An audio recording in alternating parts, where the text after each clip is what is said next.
오늘도 말씀 묵상의 자리로 나오신 사랑하는 성도님들을 주님의 이름으로 축복합니다. 우리는 살아가면서 참 많은 간구를 하나님께 올립니다. 그럴 때 그 간구함의 내용이 응답되어질 때도 있고, 때로는 묵묵부답이실 때도 있고, 때로는 이런 지하에 거절되어질 때도 있습니다. 응답되어질 때는 참 기쁜데, 반대로 우리의 간구에 묵묵부답이시거나 우리가 거절을 당하는 마음이 들면 자연스럽게 우리 마음 가운데 상함이 있고 낙담의 마음이 생기게 되어지는 것을 볼 수 있습니다. 그래서 때로는 하나님께 떼를 쓰거나 원망을 하는 것이 우리가 할 수 있는 최선일 때도 있는 것이죠. 오늘 본문에 우리와 비슷한 상황의 한 인물이 등장합니다. 그 인물은 바로 모세입니다. 이 모세의 모습을 통하여 우리의 모습을 점검해 보시기를 소망합니다. 다 같이 말씀을 읽도록 하겠습니다. 오늘의 말씀은 여호수아에게 너의 직분을 맡겨라.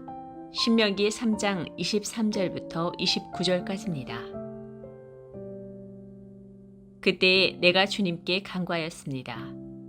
주 하나님, 주님께서는 주님의 크심과 권능을 주님의 종에게 나타내 보이셨습니다. 하늘과 땅 사이에 어떤 신이 주님께서 권능으로 하신 것과 같은 일을 할 수 있겠습니까? 부디 저를 건너가게 하여 주십시오. 그래서 요단 저쪽 아름다운 땅과 아름다운 산과 레바논을 보게 하여 주십시오. 그러나 주님께서는 당신들 때문에 나에게 진노하셔서 나의 간구를 들어주지 않으셨습니다. 주님께서 나에게 말씀하셨습니다.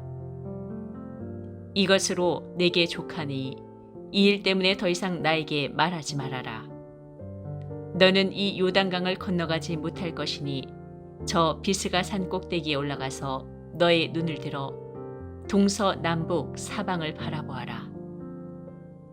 너는 여호수아에게 너의 직분을 맡겨서 그를 격려하고 그에게 용기를 주어라. 그는 이 백성을 이끌고 건너갈 사람이며 내가 보는 땅을 그들에게 유산으로 나누어 줄 사람이다.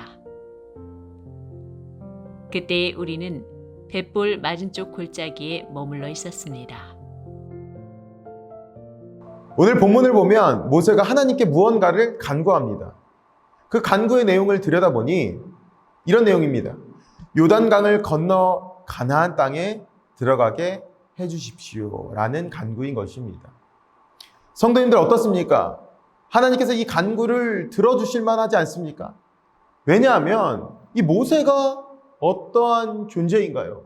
모세는 광야 40년 동안에 고생을 해가면서 이스라엘 백성들을 이끌어 왔습니다. 누구보다 충성되게 하나님의 명령을 따랐던 자였습니다. 이런 모세라면, 그리고 이런 모세의 간구라면 하나님께서 응하셔서 가나안 땅에 들어가게 하셔도 하등의 문제가 없을 것이라고 생각되어집니다. 그런데 하나님은 너무 매정하다 생각이 들 정도로 모세의 간구를 이런 지하에 거절하십니다. 이 반론의 여지도 주시지 않고 이렇게 말씀하시는 것이죠.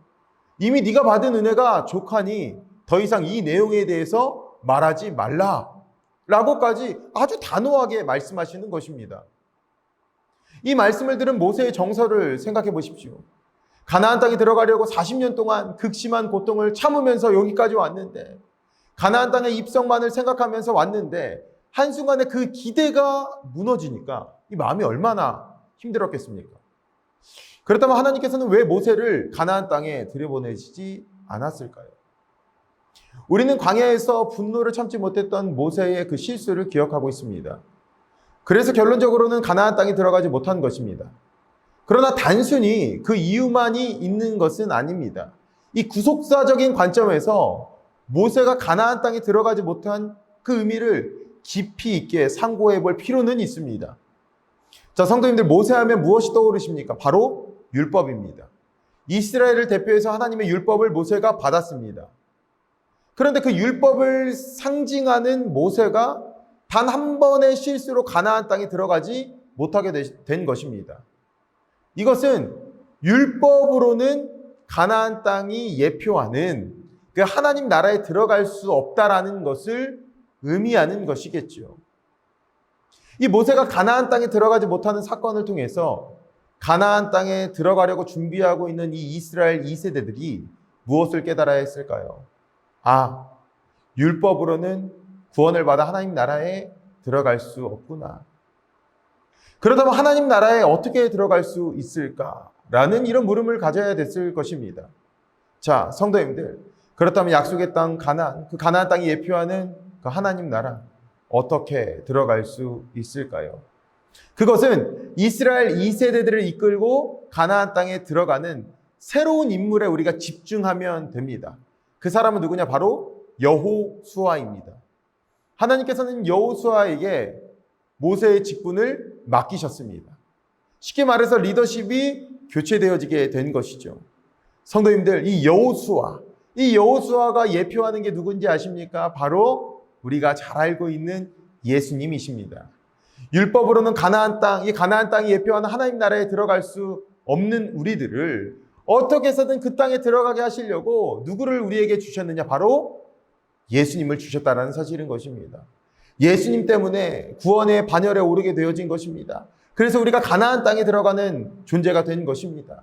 그래서 가나안 땅에 이끌고 들어가야 되는 그 리더십은 모세가 아니라 엄밀하게 의미하면 여호수아여야만 했던 것입니다. 그래서 사랑하는 성도님들, 하나님께서 간구할 때 이 응답이 멎어 있거나 거절의 사인들이 우리에게 있어도 우리가 이런 신뢰를 가졌으면 좋겠습니다. 아, 하나님께서 우리에게 더 좋은 것, 더 완전하고 완벽한 것을 주시려는 하나님의 의도가 있구나라는 것을 믿음으로 고백해야 된다는 것입니다. 하나님께서는 모세 이후에 더 완벽한 리더십을 준비시키셨습니다.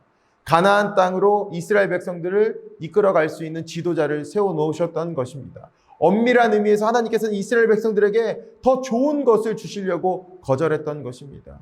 성도님들, 낙담하지 마십시오. 실망하지 마십시오. 우리가 어떠한 내용을 간구하여든 하나님께서는 우리에게 더 좋은 것을 주실 것입니다. 그 간구함 가운데 하나님을 신뢰하시고 끝끝내 더 좋은 것을 취하셔서 가나안 땅에 사는 우리들, 이 구원의 감격들을 누리고 그 땅의 주인이신 하나님을 찬양하는 우리 사랑하는 성도님들 하루의 삶 되시기를 주님의 이름으로 축복합니다.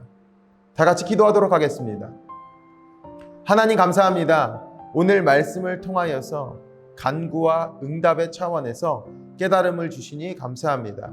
하나님, 모세의 간절한 간구 가운데서도 그것들을 이런 지하에 거절하셨을 때는 더 나은, 더 좋은 하나님의 대안이 있었기 때문임을 알게 되었습니다. 하나님, 우리가 간구할 때, 하나님께 매달릴 때에 때로는 응답이 되어지지 않아서 참 마음이 어렵고 슬플 때도 있었지만 오늘 말씀을 통해서 다시 한번 하나님을 신뢰하기 원합니다.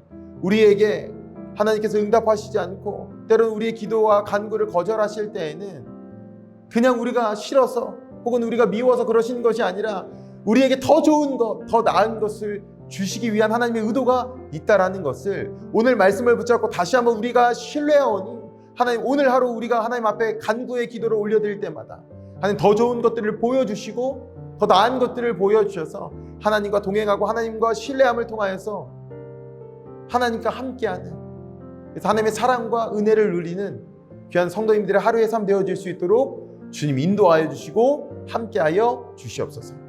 감사드리며 예수님의 이름으로 기도드리옵나이다. 아멘.